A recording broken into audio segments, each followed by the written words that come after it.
first version since SQL 7 came out that I'm telling all of my clients they have compelling reasons to upgrade to the new version of SQL Server. You know, because usually Microsoft puts the really cool stuff in Enterprise Edition only, right? They've done that for a long time for obvious reasons.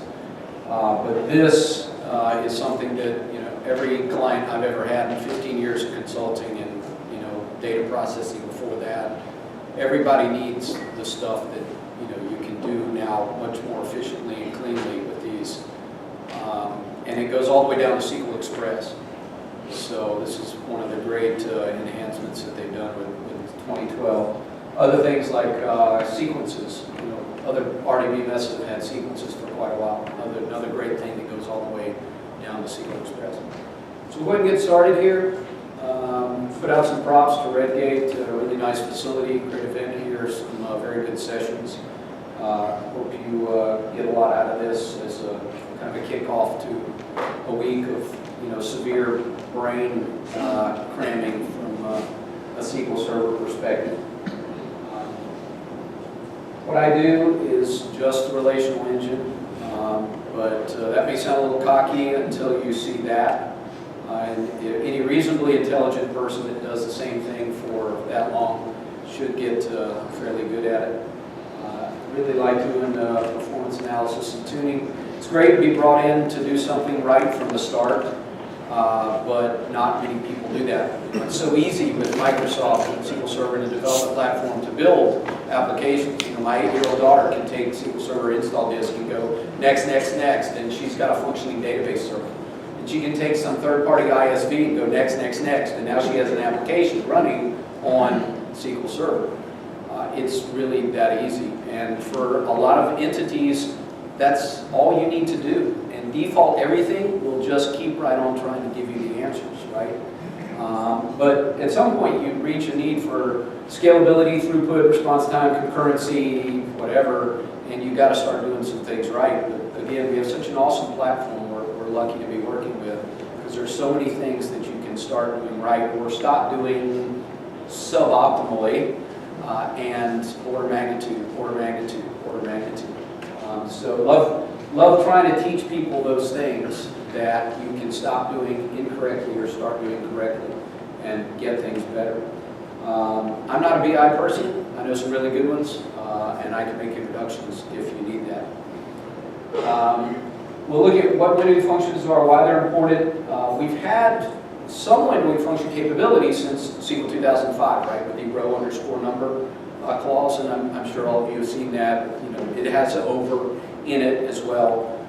Big improvements to over. Some other key things that they've done that allow us to do single pass computations or analytics in the data. And that single pass thing is what's really, really important. So why do we need them?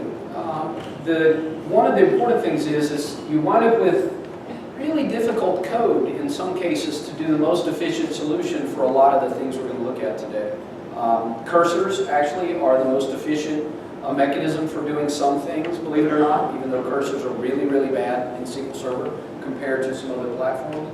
You get set-based, clean code. So once you know the syntax, you know what you can look at code and more easily determine or decipher what is this doing. Right? Paging, deduplication, top-end per group, very common class of problem. Obviously, running totals. I think every client I've ever been at, whether it's, you know, it doesn't matter what industry you're in. You know, the classic ones are financials, but every other industry I've ever worked with has one for running totals information. Gaps and islands, interval operations, a lot of actual statistical analytics, pivots, etc. So a lot of functionality here. So the over clause is kind of the foundation for this, and we'll take a look at this. And I have some really good graphics in here that will hope to visually let your mind grok what's happening under the covers. So once you understand the fundamentals of it, then you can free your mind to start thinking of other ways to solve different data processing scenarios. So it's the partitioning, that's optional, and ordering, that's also optional. of the data before you actually do the thing, like row underscore number. Okay? It's a window or a user-specified, for a user-specified set of rows within the result set. Okay? And it applies to a number of things. Here's another one, next value 4. Okay, if you're familiar with some of the 2012 stuff, that's part of what's known as the sequences. Okay. So again, a lot of use opportunities for the over clause, and you've probably used the row underscore number for any number of data processing solutions already. From Books Online, remember that these square brackets mean optional. Okay? So we optionally start with a partition clause, and I like to think of that as bucketizing the data. By client ID, by customer ID, by patient medical record number, by location, by month or date, whatever. So the next one then is an optional order by. And within the partition, you can then subsequently within each partition have an order from something to something. Okay? Now think about partitions. Everything actually has a partition. Okay? Whether you explicitly define it or not, if you don't, the partition is what? It's all data. Right? Just like partitioning of tables in SQL Server. There is a partition on every table. Right? It's all the table if you don't explicitly do table-based partition. Okay? So then once we have an optional partition, optional order by, then we also have the new part, which is the definition of the frame, the window frame itself. So we can specify by row or by range. Okay. So within the partition, within the order, now we can actually restrict the data further by a window frame clause. Okay. So it's done by specifying range of rows with respect to the current row, either logically, range, or physically by number of rows. Okay, so rows. And there's a number of facets that come from this. Okay, rows is actually a number. We do have some new keywords though, where you can do unbounded preceding, unbounded following, to make sure you have something other than just 100 before or 100 after. Okay, so we'll see some new keywords that came out with that. Big problem here with range. Okay, and there's been some blog posts out there that I have some links to. Encourage you to take a look at that. Microsoft, just like your shop, has a limited number of developers, developer hours, time release schedules, bug fixes they have to get out, etc., etc. They don't get to do everything they want to do in every release. Right? And they never seem to do the things that I want them to do. But so they had to make some choices about what's going to get more attention than some other things. And as you'll see, range was one of those that they just couldn't do as much as they wanted to do for release schedules, and we'll see some performance issues there. New key phrases that come in: unbounded preceding. Okay, I wish I had a whiteboard, but the way I like to describe this is, think of the data as in a stream, right, and it's coming through the CPU core. I like to think of a read head right here. Okay? And what's under the read head right now is the current row.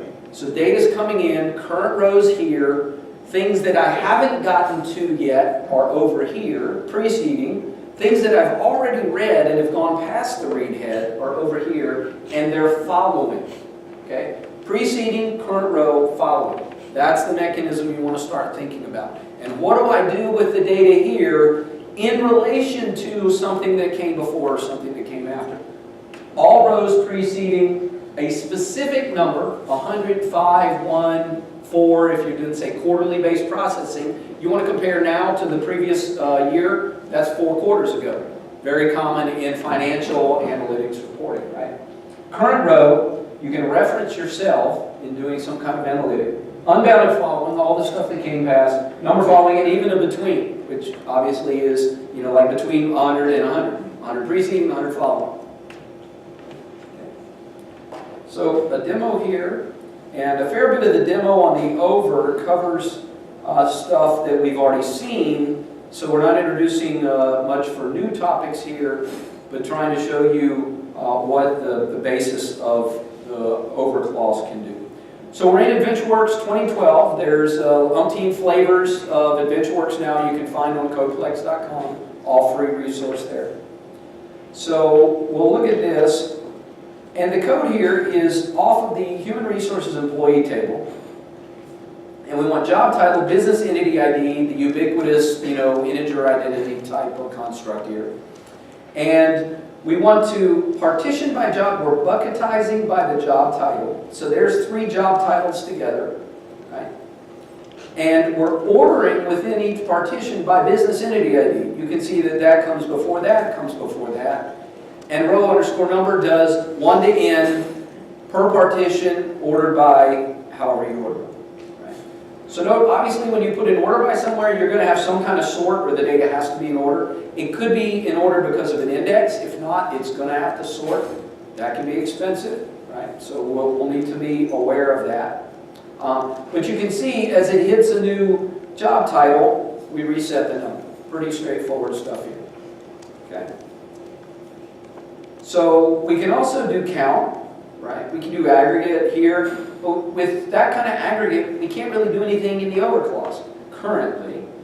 And it will go and count all of them and then spit out the number per. This is fairly common in paging type scenarios where you want the first page of 50, but you also want to know how many did you hit in your search, right? Because if you do Google search or Bing search, it'll show you 3,429,263 total hits, and here's the first 50 of them, right? So that's a pretty common thing.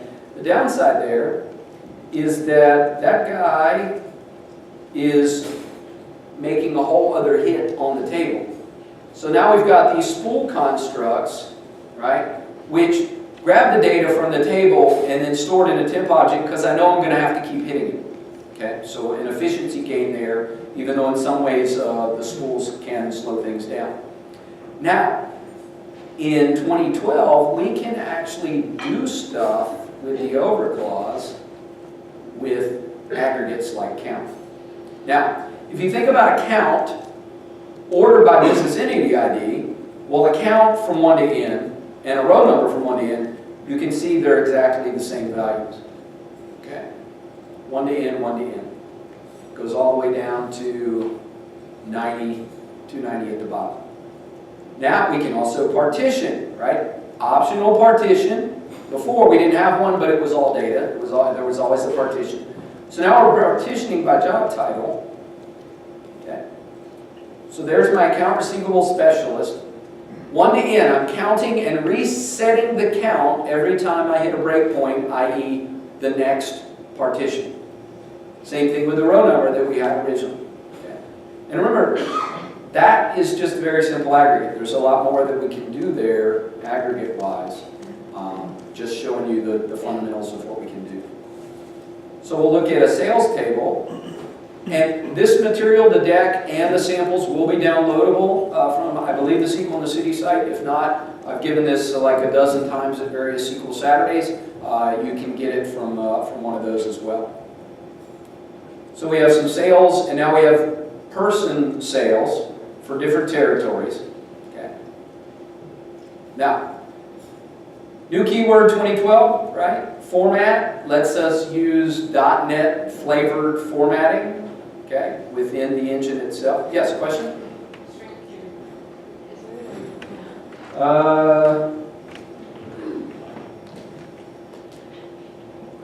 Let's see here. You can dial it down. Yep. Let me move it over a little bit. Stretch. And drop.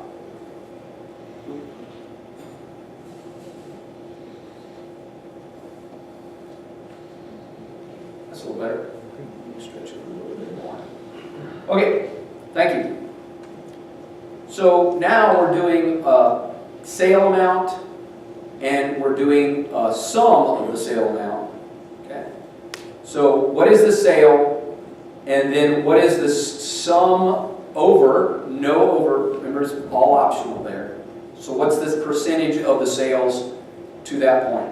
Okay. Now, whenever I'm at a client, I always ask two questions when I'm looking at code or debugging a performance problem. One, does this need to be done at all? Right? And I can't tell you the number of times the client tells me, I don't know why we have that there.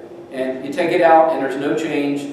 And if you are doing something and you take it out, that's an infinite performance improvement, right? It's some work divided by no work, which is 0. Okay, so always ask yourself that question, do I need to do this? And then you should ask yourself, does it need to be done on SQL Server? Oftentimes it doesn't, right? I mean, formatting is one of those things. If you move formatting out into the middle tier, right, you might have 3 servers there. And I assure you they cost a lot less, certainly from a licensing perspective, than a SQL Server 2012 machine does. You might put it in your web tier. Now you've got 50, or I've seen clients with thousands of web servers in a farm. Right? You do it there, much scale out, right, of what you're doing for your format. Even better, do it out in Ajax or in some web control on the client's machine. Now you've got 100,000 people hitting one SQL Server, and you're using their cooling, their power, all that stuff, right? So always think of places that you can do stuff other than SQL Server. Once you start running out of,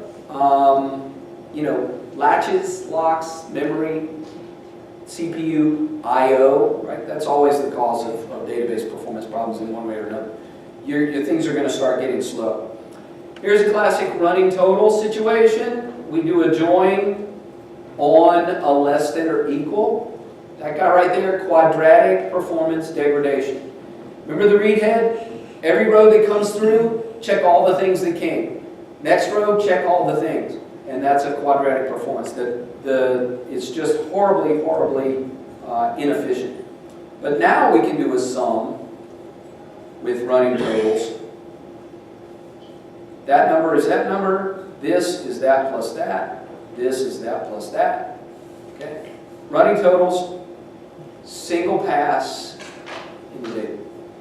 One hit. In the 1960s, some very smart mathematicians came up with these things called characteristic functions. Even back then, they knew that the more you have to hit the data, the slower things are going to be, right? And our case statement was actually our early instantiation of the things that characteristic functions were. It allows you to do computations on a single hit in the data. And a lot of what the improvements to windowing functions do is what we just saw right there. Okay? There's multiple elements here, segments, sorts, window spools, aggregates, but this is mostly CPU and RAM, which is way, way, way faster than I/O. Even SSDs are significantly slower than CPU, right? Billions of things per second. The best SSDs are typically microsecond time frame, tens of microseconds. Okay, questions there? We'll let you play around with these. There's definitely some other things you can look at. I like it when developers have functions that are appropriately named, right? Everybody looks at those, they know what it's going to do, right? I'm going to get the last something or the first something. Okay?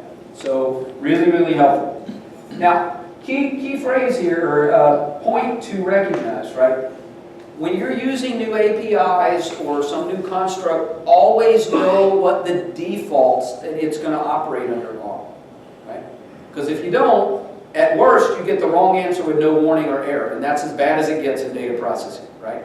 At best, you wind up with code that somebody else has to figure out what you really meant because you relied on the defaults. So I encourage you to always be explicit with your code. Don't rely on a default. Explicitly put that default in there, right? So that you, 6 months later, or somebody else 6 months later, really knows what you meant to do with that code.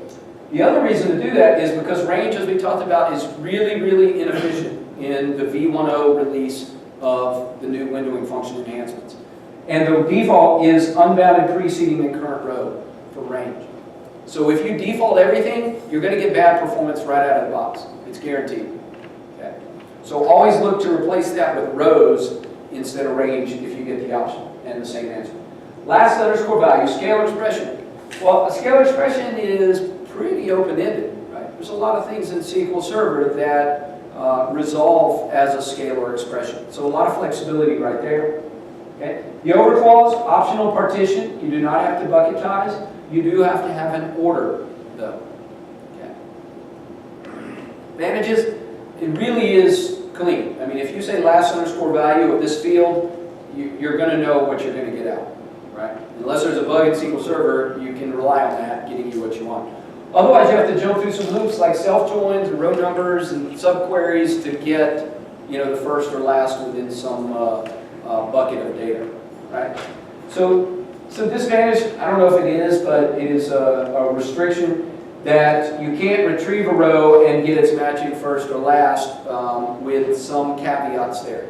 And some of the things we'll look at, see as limitations you can work around with CTEs. And we'll have an example of that. Here's the visualization I was talking about. Okay? So on an orders table, right, we have an order ID and identity type. We have a customer ID, who made the purchase. First underscore value of the order ID. Right? So here we're using a field from a table. It doesn't have to be a scalar expression. Over, partition by customer. So we're bucketizing by customer ID, right? Which per force says we're sorting also by customer ID, right? We can't have customer ID 1, 2, 1, 2, right? All the ones have to be together, all the twos have to be together, right? Order by order ID. Rows, no, we're not allowing the default here. We're explicitly specifying rows for performance reasons between unbounded preceding and current row. All the ones to the current. Next row. All the ones to the current. Okay? As first order ID, or customer ID in 1 and 2. So as the data streams through, I hit the first row. 10643. My window currently exists as one row, one value, 10643. And internally, you can think of it setting aside that value because it needs to keep track of it. Next row streams through. Okay? Unbounded preceding, 10643 to current row, which is 10692. So my window just grew by 1, but internally I don't have to pop something off a stack or whatever because I already know that the first value is going to be 10643. So right now I'm just stepping through the rows, keeping 10643 as my first value as my window frame expands. That's the key thing you want to visualize right there, is that as each row streams under the read head, my window expands per my definition. Unbounded preceding to current row.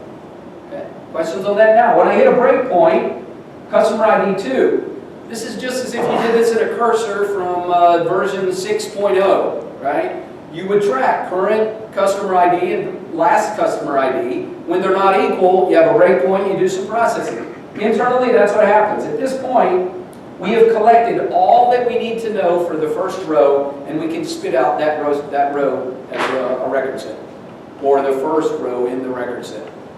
Now, reset all my counters. First value is 10308.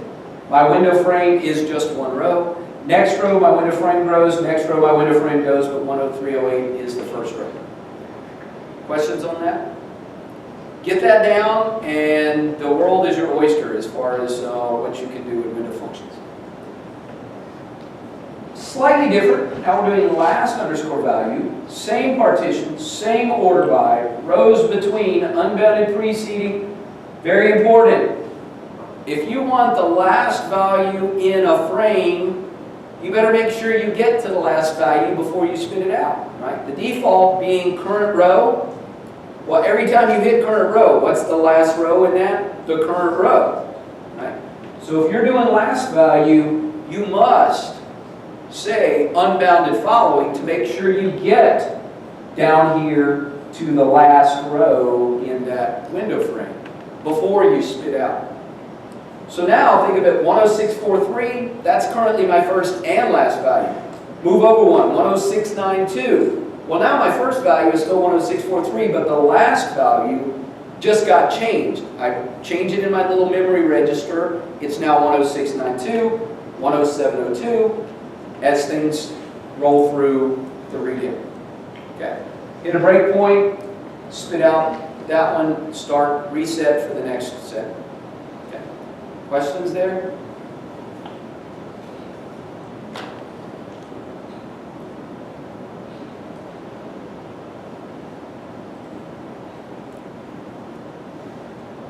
Okay, so we're in AdventureWorks 2012.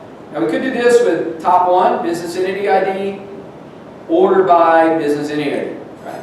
That's a way to get the first value. And as you can see, it spits out one for every row. Right? Pretty straightforward. but it does a loop for every one of those. And that can get a little inefficient, right? Now, we can also correlate the query by joining it on job title. And this works fine as well. So now for our account receivable specialist, you can see that for those 3 rows, 242 is clearly the first, and it puts it out for each row in the bucket, and then it resets and gets the next bucket, right? So it works just as we would expect. But again, double hit. Now, in 2005, we can do this by row numbering, right? 1 to n. Well, row 1 is going to be the first one in the bucket. But then I have to cross join back to it, right? So that's a little expensive there. Or enter join back to it. Okay, 1, 1, 1, 1, 1, 1. I can bucketize that by joining on job title. 2222, or 242 rather. Pretty straightforward. This is just so much cleaner, right? And it's a single hit on the table. Okay? None of this counting and, rejoining and all that stuff. One hit, some memory and CPU. I'll jump through inordinate, extraordinary hoops to trade CPU ticks for I/O. Right? That's almost always going to be a win. I mean, in 15 years of consulting, I've only had 2 clients that I found that, or 2 situations where they were memory or CPU bound in 15 years.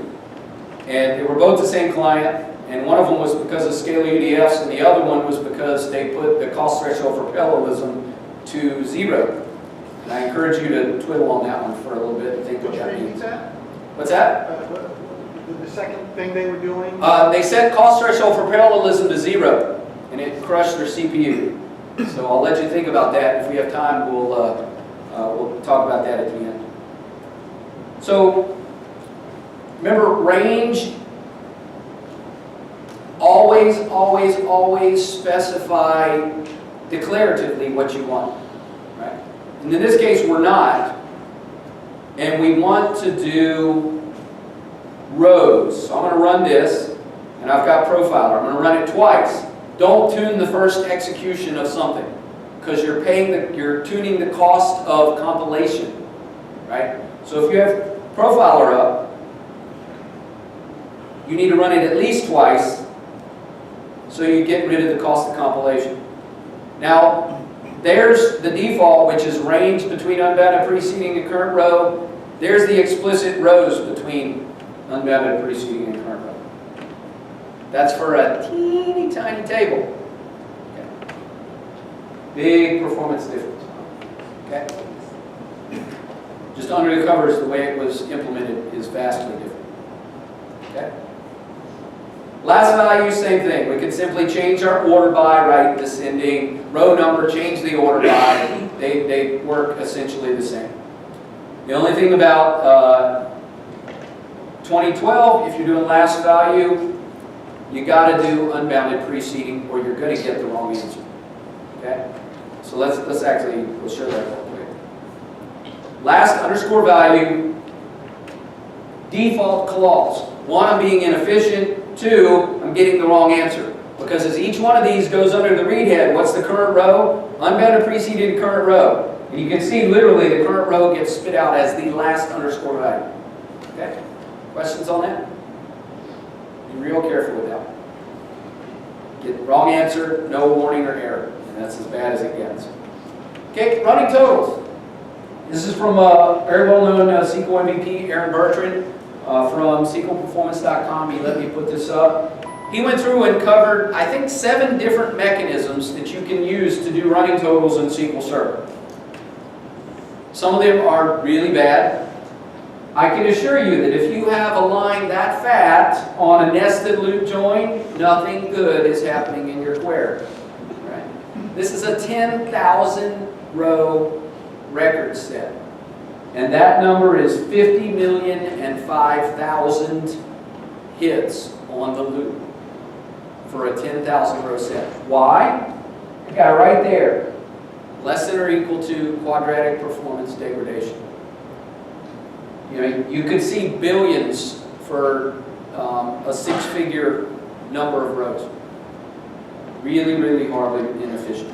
You can make it even worse by correlating it up here, and now you have two 50 million hits. So there's some really bad ways you can do running totals. Okay? So 250,000 reads for the double 50 million row hit, 124. Look at the duration here, 60 seconds to compute a running total. I've called clients with running totals in like batch jobs. They didn't know were running for days. They just didn't know they were running, waiting for a job to finish. Right? Quadratic could kill you. Cursor, half a second. Right? Half a second. That's 120 times more efficient. And cursors, as we know, are really bad in SQL Server. Questions on that? Now note here, the standard range default is 0.2 seconds. Rows was so fast, he works for SQL Sentry, he was using SQL Sentry's tool to capture the performance metrics. It was so fast, 40 milliseconds, that he had to add a wait for, 1 second wait for, so that it would be captured by the tool. Okay? 40 milliseconds, or almost 60 seconds. Single pass, one hit on the data, huge performance gain. Okay? We'll hold off on that and see if we get to it at the end. If not, the entire sample set with 7 different ways to solve running totals is there for you to play around. And he builds the 10,000 row record set for you, so you can sit there and really dig into the hows and whys for each one of those different variants. Okay. Lag and lead. Excuse me.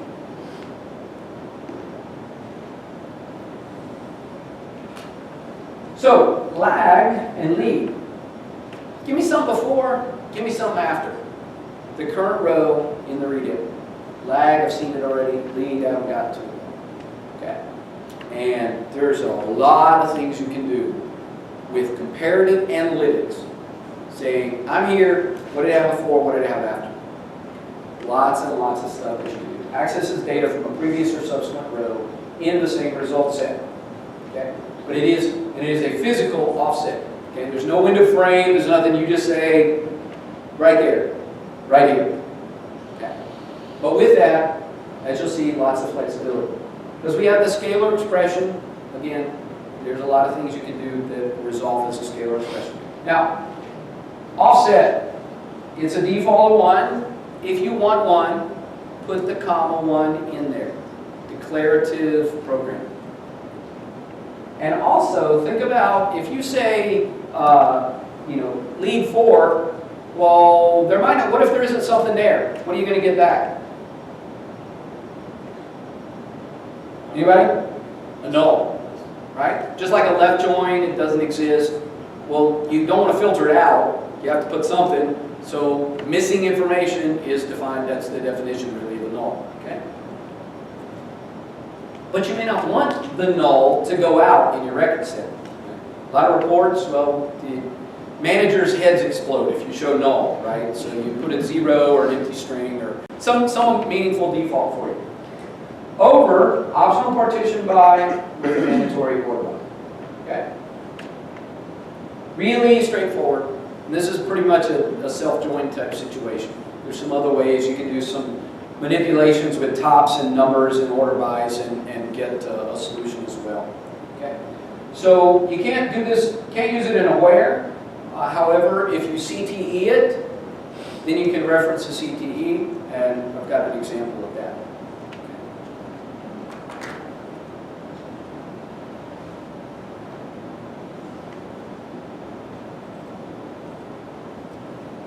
Once again, in AdventureWorks 2012. Lead.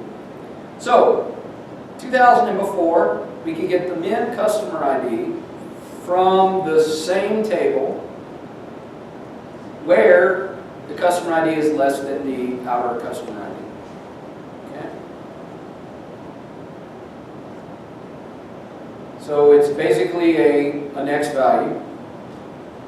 1, the next is 2, 2, the next is 3, right? Double hit, okay? Starts to get a little expensive there with a stream aggregate for each one, right? Because the less than, that could hit a fair bit of rows if this is more than, you know, a few thousand row table, okay? Now, in 2005, right? Once again, we see the power of the, you know, the aggregate or windowing functions. You know, there's a lot you can do with just row underscore number.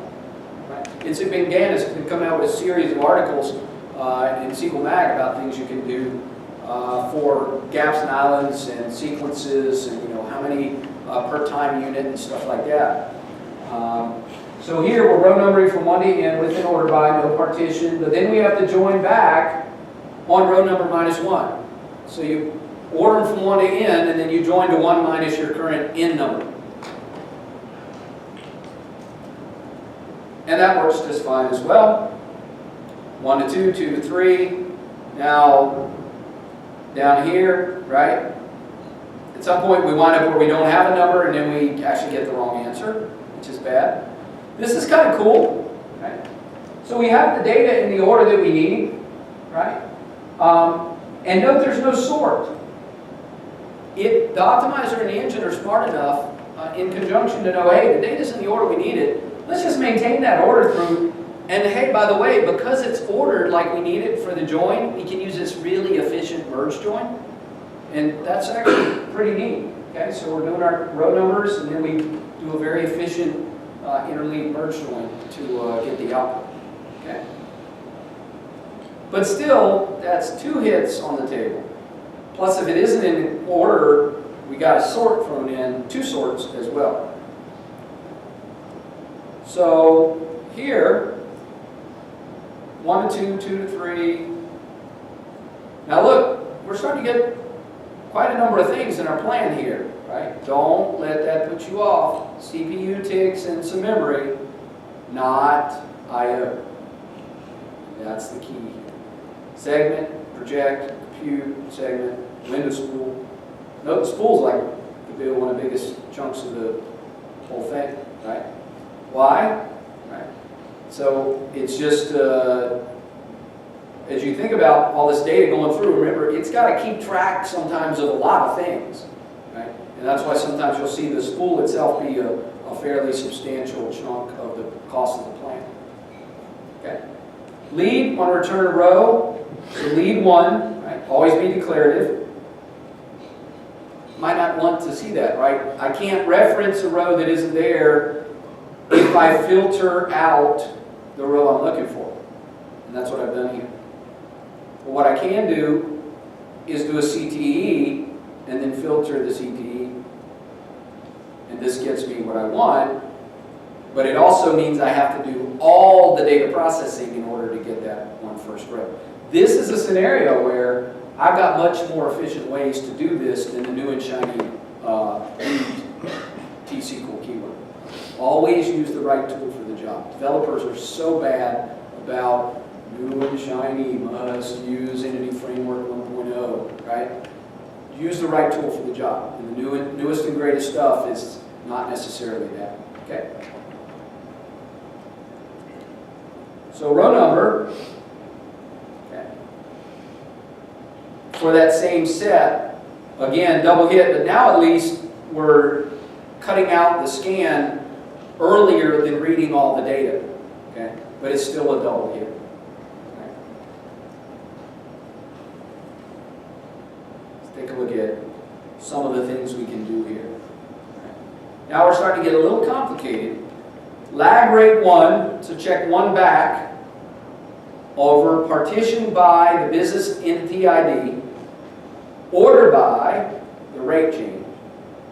The current rate, and we're running through the read head, stuff that came before, current row, stuff that came after. Rate minus lag, doing computations with other values with a window. I'm also using the formatting, which we said you ought to question that here. Okay. So for business entity ID, they change salary on a given date, right? huge salary jump, right? Up 175% increase, right? So they got some pictures of somebody doing something, I don't know. This one, 234, has had a couple of salary actions. The first one was a 24% increase almost, the next was 24 as well. Okay. So questions on that? Again, now we're doing comparative analytics in a single pass through the data. Okay. Note the sort at the end is the most expensive operation. I can tell you the number of times that I catch developers just having sorts on every query, because humans like ordered things, right? We get a little twitchy when stuff isn't in order. So they do it by default, and then they roll it out into production, even though it isn't necessary. Sorts can really crush your system. Right? Only put those on if the business requirements required, and then look to maybe sort it somewhere else. Anything you tell SQL Server has to be done there, and it is a precious silo of resources. Okay. So now we've got a year, bucketizing by year, we're summing a line total, we're doing a comparison of an aggregate partitioned by and ordered by. Okay? So first row that comes out, the previous year's sales is non-existent. That's where my little default of 0 comes in. I don't want to see nulls on my report, so I simply do that. Okay.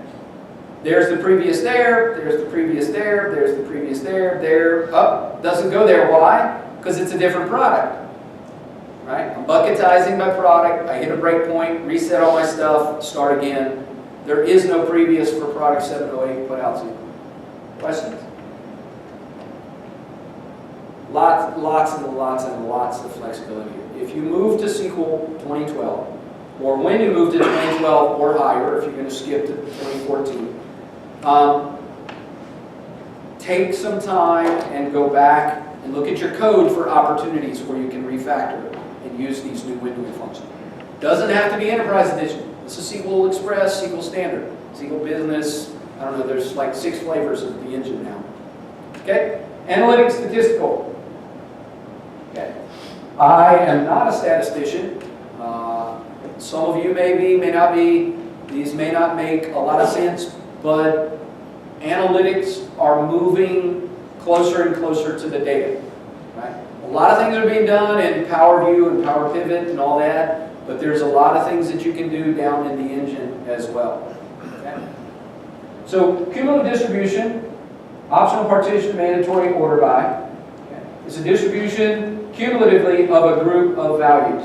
And it goes from 0 to 1. It's often multiplied by 100 to get, percentage type of value out. All right?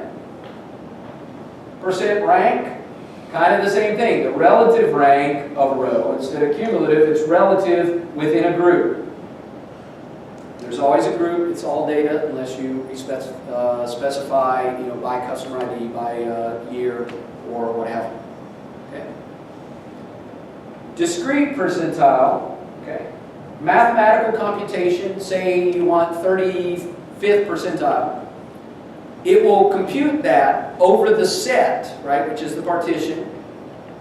And then if the computational value is not in the input set that was used to compute it, it will shift to the nearest value that is closest to that particular mathematical computation. And to the statistics people, there are reasons why you want it to be shifted to a value in the input set for the discrete one, and you don't want it shifted. You want the actual mathematical computation for the continuous. Okay. And it turns out that for the discrete, if they're equidistant, and we have an example of this, it will always go down to the next lowest instead of doing it up. Okay. So, numeric literal, that's pretty open, right? It's often a column. Within group, order by, an expression mandatory. Over, you can put a partition. If not, you put over parentheses, parentheses. Okay. So the continuous, again, is the mathematical computation of the distribution, and it doesn't shift it. If it's 63.985, you're going to get 63.985. It's not going to move it over to 67, which was the nearest row that was in the input set that was used for the computation. Okay.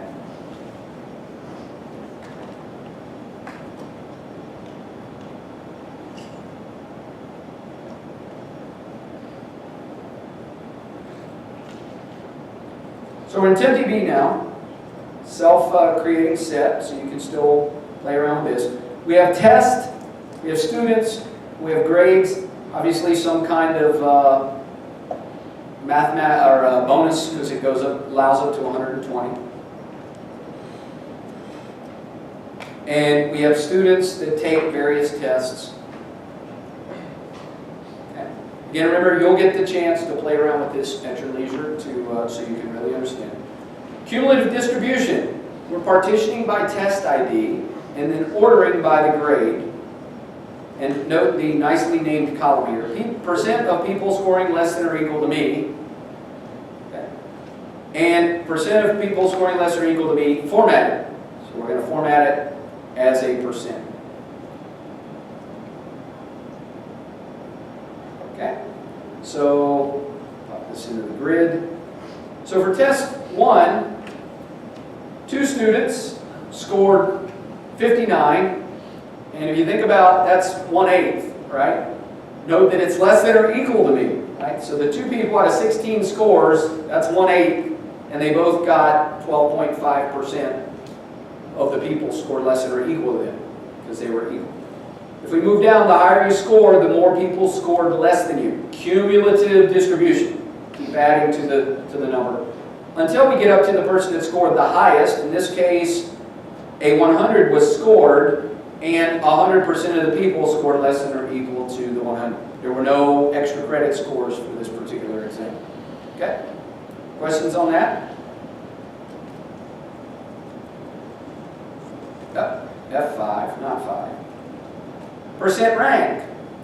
So we've got a table of numbers from 1 to 10. Percent rank over order by number. So this is the rank of number 3 or 4 within a set of numbers from 1 to 10. Okay? Just a simple mathematical computation. Now, percentile discrete, 50th, percentile continuous, 50th. Within the group, no partition, just a simple order by number. So the 50th percentile for numbers added 1 to 10, you add them all up and you divide by the number of numbers, and the actual mathematical 50th point is 5.5. But remember, for the discrete, it must be in the input set. 5.5 is equidistant from 5 and 6, but statistical laws say that we go to the next lower equidistant, so it outputs 5 for that.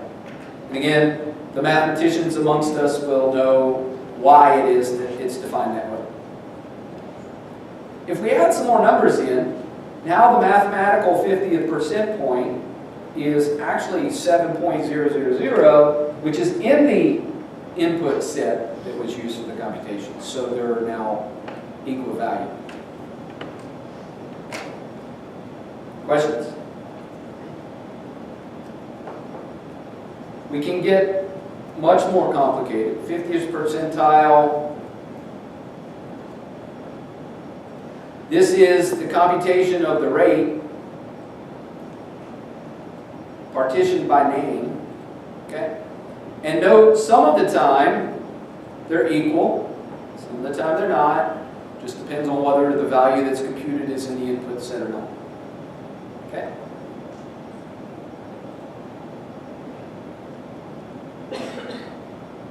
So one more thing that I'd like to show you is the how. There's a couple of things here. Let's see which one we'll do. We'll do.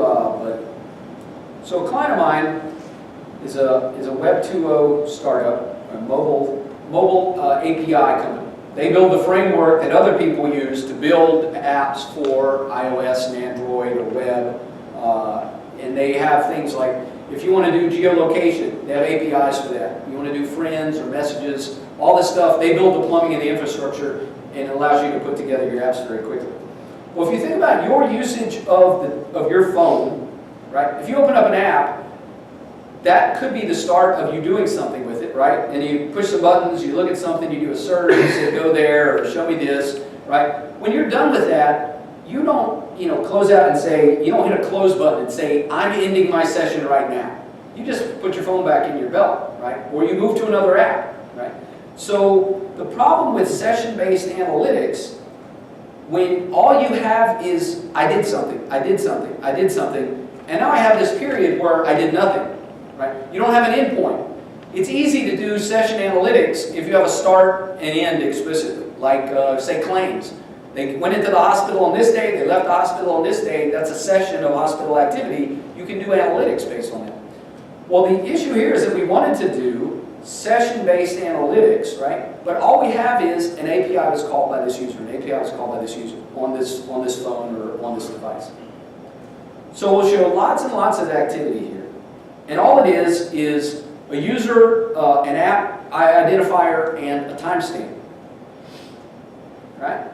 So users did something on an app at a particular time.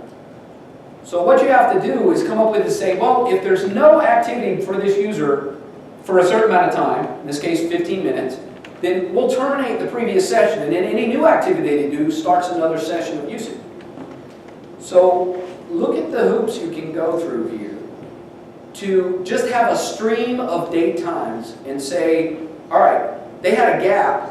That means the end of that session and this one starts a new one. Lag, lead, over, partition by, case statements, date diffs to come up with the start and end point from a stream of activity. Okay? 15-minute gap, stop the last one, start the next one. What you really want to do is do analytics on that. How many sessions did they have? What things did they do? What APIs did they call? Right? Why didn't they do something else? Right? You want to, improve your ability to monetize the application, say, or to provide better functionality. Right? You want to know what they did, how long they were in it. Right? How can you get more eyeballs for longer periods of time? But look at how complex this is, right? Lag, partition, date diff, case, end, more, case, and look at the query plan. This hundreds of millions of rows to do analytics on, right? All those pieces parts. But what's the key there? How many times did I hit the data? Once. That's 27 different operations in a single pass through the data. Really, really extraordinary.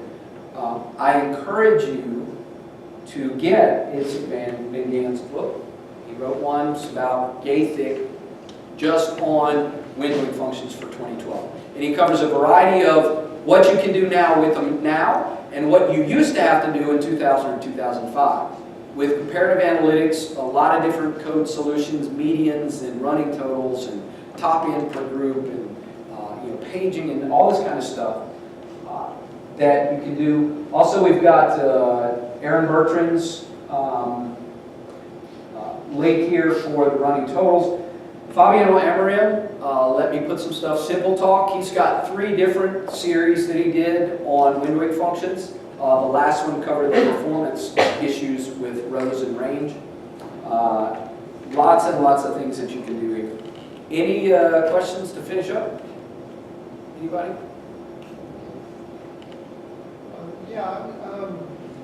The over clause.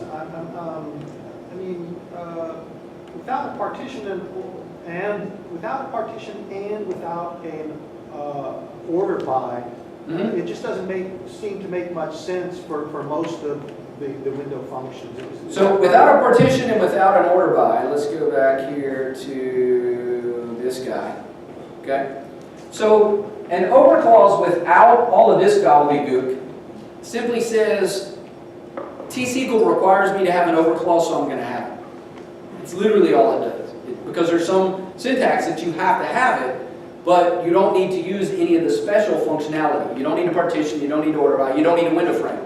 Right? Even though those things can still be present. There is a partition. You just don't specify it. It's all data. There is an order. It's simply whatever order SQL Server cares to read it in. Right? So in some cases, you simply have to have an overbuy because it's required syntactically.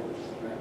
But the key is that there are now 3 different things you can put inside the over clause that can, as we've seen, dramatically affect how the processing actually happens within it. Now, there is one thing I'll add too. There are some cases where you have to have an order by clause, but you don't really care what it is, right? Order is expensive. It's a sort. That's a temp DB operation, guaranteed, right? You can actually do something like that, and that specifies, or excuse me, satisfies your requirement to have an order by, but you're telling SQL Server, I don't care. And then it won't actually spend the cost to actually sort it. It'll take whatever it gets. Remember, there's no order by, there's no order in set-based processing unless you explicitly specify it. Here, I'm explicitly specifying, I don't care. And that's great because that's a huge performance win. Right? Now, did anybody notice what popped up when I did this new window? Why did that happen? Anybody know what did that explicitly? This is customized for new query. Template done by SSMS Tools Pack. Bladden project. If you don't have it, write that down. SSMS Tools Pack. Okay. It's I'm working on currently a SQL Guru's free and low-cost SQL tools. It's a presentation because, like I said, I've done 65 SQL Saturdays. I love going out and spreading the word and helping other people learn about what they can do better in SQL Server. And that's one that you want to pay for. Very inexpensive, amazing to understand. This is called building a box around the user. In this case, the user is me. Right? Anybody ever had a big honking script up and accidentally hit F5 and you're panicking trying to find that red square before it becomes not a red square? And then you have to go, can we restore the database to 3 minutes ago? Right? I've had to do that. And I've had clients call me and thank me for telling them to do that. Right? Because you don't want to accidentally hit F5 or Control X and run something if you're not on the right box or didn't verify you're on test instead of production or in the right database, right? Because if you do this and you hit F5, it's going to run. And if you don't click the red X or the red square in time, it's going to complete. It's going to drop tables, it's going to truncate, it's going to delete, it's going to update, it's going to fill up a transaction log, it's going to lock out the world. But if it doesn't break first because it filled some up, it's going to roll back. And you got no effect left on the system. And then it's going to throw an error because you have a commit without a begin. Right? So there's something that might save you someday. Okay? That's a freebie tip right there. Any other questions? With a minute or two? Okay. Thanks for coming. I hope you enjoyed it, and I hope you have a great rest of SQL in the City. And thanks to Redgate and for hosting this.